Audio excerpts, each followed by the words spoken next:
السلام علیکم دوستو، آج 24 جنوری 2020 جمعے کا دن ہے۔ دنیا کی بہترین اور بڑی اپڈیٹس میں آج آپ سنیں گے کہ چرچ میں آسیب نکالنے کی کوشش میں 5 بچوں سمیت 7 افراد ہلاک۔ پام آئل تنازع حل کرنے کے لیے ملیشیا کا بھارت کو منانے کا فیصلہ۔ مہلک جراثیم سے بچاؤ کے لیے چین سے پاکستان آنے والے شہریوں کی سکریننگ۔ برطانیہ جنوری کے آخر میں یورپی اتحاد سے علیحدہ ہو جائے گا۔ ایران اور سعودی عرب کے مابین تعلقات امریکہ جیسے نہیں ہونے چاہیے۔ ایران یہاں سے باہر نکلیے، فرانسیسی صدر اسرائیلی پولیس پر برس پڑے۔ چین نے اپنے 11 ملین آبادی والے شہر ووہان کو سیل کر دیا۔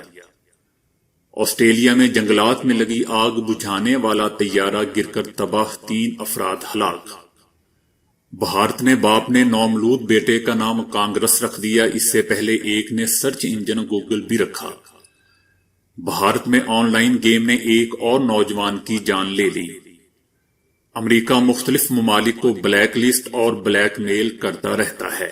چین تو آئیے چلتے ہیں اب خبروں کی ڈیٹیل کی طرف، لیکن اس سے پہلے اگر ہو سکے تو ویڈیو کو لائک، سبسکرائب اور فالو ضرور کیجیے گا، شکریہ۔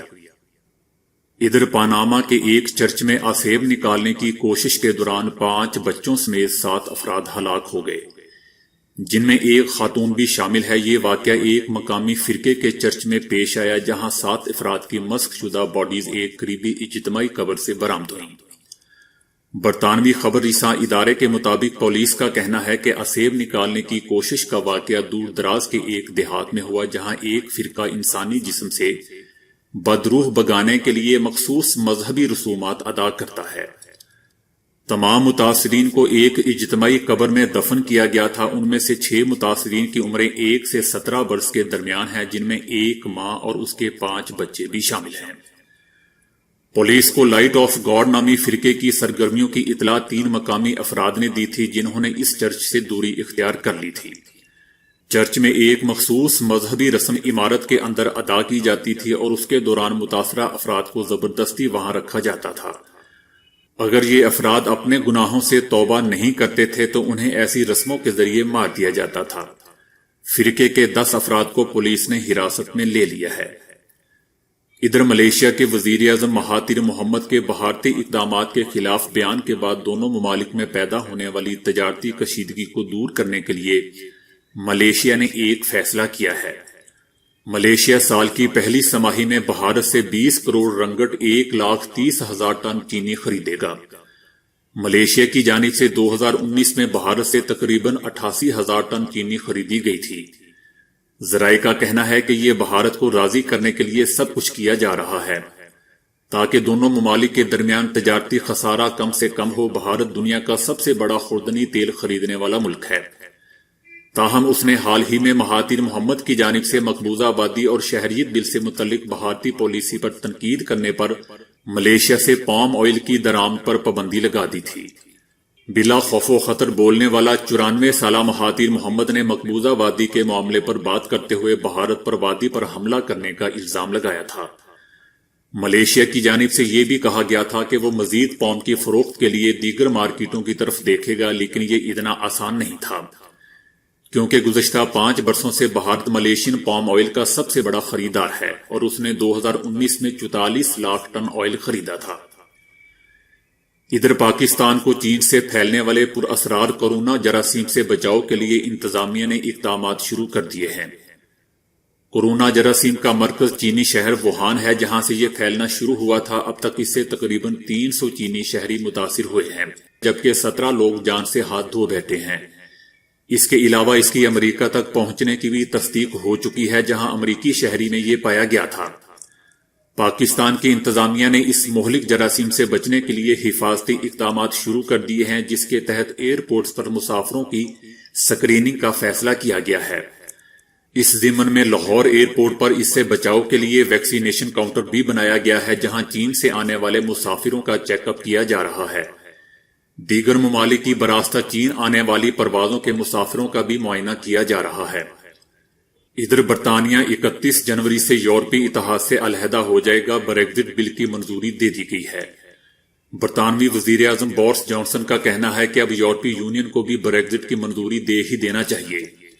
بصورت دیگر برطانیہ 31 جنوری سے یورپی اتحاد سے علیحدہ ہو جائے گا۔ برطانوی ایوان بالا نے بریگزٹ بل اکثریت رائے سے منظور کر لیا ہے۔ ادھر ایران نے سعودی عرب کی مذاکرات کی پیشکش پر مثبت رد عمل کا اظہار کیا ہے۔ ایران نے کہا ہے کہ اب ایران اور سعودی عرب مل کر مسائل کو حل کرنے کی کوشش کریں گے۔ ایران اور سعودی عرب کے مابین تعلقات امریکہ جیسے نہیں ہونے چاہیے۔ گزشتہ کئی برسوں سے ایران اور سعودی عرب میں مشرق وسطی کے تنازعات میں ایک دوسرے کے خلاف محاذ آرائی جاری رکھے ہوئے تھے۔ ادھر فرانسیسی صدر چرچ میں صدر سے پہلے داخل ہونے پر اسرائیلی پولیس پر برس پڑے۔ فرانسیسی صدر میکرون اسرائیلی پولیس پر اس وقت برس پڑے جب اسرائیلی پولیس کے چند اہلکاروں نے قدیم سینٹ اینی چرچ میں صدر سے پہلے داخل ہونے کی کوشش کی۔ قدیم شہر میں واقع سینٹ اینی چرچ فرانسیسی حکومت کی ملکیت ہے اور بدھ کو صدر میکرون کے دورہ سے پہلے ہی اسرائیلی پولیس نے وہاں داخل ہونے کی کوشش کی۔ صدر میکرون نے غصے ہوتے ہوئے اسرائیلی پولیس سے کہا کہ میرے خیال میں ہر بندے کو قوانین اور اصولوں کا علم ہے۔ جو کچھ آپ میرے سامنے کر رہے ہیں مجھے نہیں پسند، فوراً یہاں سے باہر نکلیے۔ اس سے پہلے بھی سابق فرانسیسی صدر یاک شراک کے دورہ اسرائیل کے موقع پر اسرائیلی پولیس نے یہی حرکت کی تھی۔ صدر شراک نے بھی غصے ہوتے ہوئے کہا تھا کہ کیا آپ لوگ چاہتے ہیں کہ میں واپس جہاز میں چلا جاؤں اور وہاں سے فرانس چلا جاؤں؟ ماہرین کہتے ہیں کہ اسرائیل کی یہ حرکت فرانس کو یہ باور کروانے کے لیے تھی کہ فلسطینی اکثریت کے اس علاقے میں آج بھی اسرائیلی کی عملداری قائم ہے۔ سینٹ اینی چرچ شہر کے اس قدیم حصے میں واقع ہے جس کے بارے میں خیال کیا جاتا ہے کہ یہ حضرت مریم علیہ السلام کی جائے پیدائش ہے۔ 12ویں صدی میں یہ چرچ صلیبی جنگوں کے دور میں تعمیر ہوا اور عثمانی دور حکومت میں سلطان عبد المجید نے غیر سگالی کے جذبہ کے تحت یہ چرچ نپولین اول کو دے دیا تھا۔ ادھر چین کے شہر ووہان سے پھیلنے والی وبا سے اب تک 17 افراد جان سے جا چکے ہیں، جس کے بعد انتظامیہ نے جراثیم کو مزید پھیلنے سے روکنے کے لیے اہم اقدامات اٹھا لیے ہیں، جس کے تحت ووہان شہر کو سیل کر دیا گیا ہے۔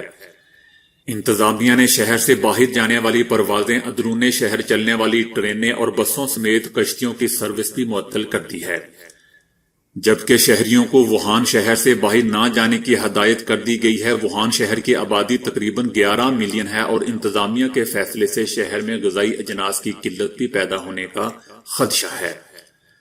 برطانوی نشریاتی ادارے کا بتانا ہے کہ سمندر پار بھی 500 کیسز کی تصدیق ہو چکی ہے۔ چین میں اس جراثیم سے ہلاک ہونے والے 17 افراد کی تفصیلات جاری کر دی گئی ہیں، جس کے مطابق ہلاک ہونے والوں میں سب سے کم عمر شخص 48 سال اور سب سے زیادہ عمر کا 89 سال کا تھا۔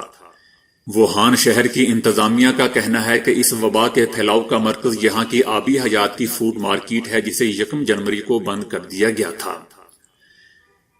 ادھر آسٹریلیا کے جنگلات میں لگی آگ بجھاتے ہوئے پانی گرانے والا طیارہ گرنے کے نتیجے میں 3 افراد ہلاک ہو چکے ہیں۔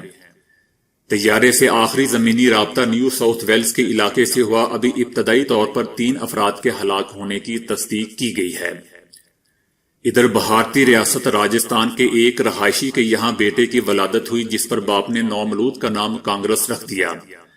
اہل خانہ کا کہنا ہے کہ ہماری سپورٹ کانگریس کی پارٹی کے ساتھ ہوتی ہے اور بچے کا باپ چاہتا ہے کہ اس کی آنے والی نسل بھی ان کے نقشے قدم پر چلے، لہذا پارٹی کے نام پر لڑکے کا نام رکھنے کا فیصلہ کیا گیا ہے۔ بچے کے باپ نے کہا ہے کہ میں نے نام اس امید کے ساتھ رکھا ہے کہ میرا بیٹا بڑا ہو کر کانگریس پارٹی میں فعال کردار ادا کرے۔ یاد رہے کہ اس سے پہلے گزشتہ سال انڈونیشیا میں مقیم ایک فیملی نے اپنے نومولود بچے کا نام گوگل رکھتے ہوئے اسے قانونی طور پر رجسٹر بھی کرا لیا تھا۔ دوستو، آن لائن گیمز میں بے پناہ دلچسپی لینا جان لیوا بھی ثابت ہو سکتا ہے۔ ایسی ہی ایک گیم پب جی، جس میں 25 سالہ بھارتی ہرشل کے لیے جان لیوا ثابت ہوئی۔ ہرشل اپنے موبائل پر گیم کھیل رہا تھا کہ اسے اچانک برین ہیمریج یعنی دماغ کا دورہ پڑا اور وہ موقع پر ہی چل بسا۔ ماہرین کا کہنا ہے کہ آن لائن گیمز اگر بے پناہ توجہ اور دلچسپی کے ساتھ کھیلی جائے تو یہ دماغی صحت کو متاثر کرتی ہے، اور یہی ہرشل کی موت کا سبب بھی بنی۔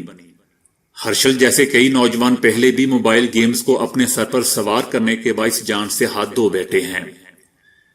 ادھر چین نے کہا ہے کہ امریکہ کو پاک چین تعلقات پر الزامات لگانے سے قبل غور کرنا چاہیے کہ اس نے پاکستان کے ساتھ کیا کیا ہے۔ ایلس ویلز نے ایک مرتبہ پھر سی پیک کے حوالے سے منفی رد عمل دیا ہے۔ ان کے منفی بیان میں کوئی نئی بات نہیں جسے پاکستان اور چین دونوں مسترد کر چکے ہیں۔ سی پیک سے مقامی ذرائع آمد و رفت میں بہتری آئی اور روزگار کے 75,000 مواقع پیدا ہوئے اور پاکستان کی جی ڈی پی میں 2% اضافہ ہوا۔ سی پیک کام کر رہا ہے یا نہیں، اس کا جواب پاکستانی عوام کو دینا ہے، نہ کہ امریکہ کو۔ سی پیک کے لیے کل قرضہ 5.8 ارب امریکی ڈالرز ہے، جو کہ پاکستان کے کل بیرونی قرضہ جات کا 5.3% ہے۔ چائنا کا کہنا تھا کہ یہ چینی قرضہ 20 سے 25 برس کے دورانیہ 2% شرح سود پر دوبارہ ادائیگیوں کے آپشن رکھتا ہے۔ چائنا نے مزید کہا کہ امریکہ دنیا بھر میں پابندیوں کی چھڑی لے کر گھومتا ہے، وہ مختلف ممالک کو بلیک لسٹ اور بلیک میل کرتا رہتا ہے اور یہ سب اپنے معاشی مفادات کے لیے کرتا ہے۔ چین نے کسی ملک کو قرضوں کی ادائیگی کے لیے جبری طور پر مجبور نہیں کیا ہے۔ چین پاکستان سے بھی غیر معقول مطالبات نہیں کرے گا۔ امریکہ کو الزامات لگانے سے قبل اس بات پر غور کرنا چاہیے کہ اس نے پاکستان کے ساتھ کیا کیا اور پاکستان کو کیا دیا۔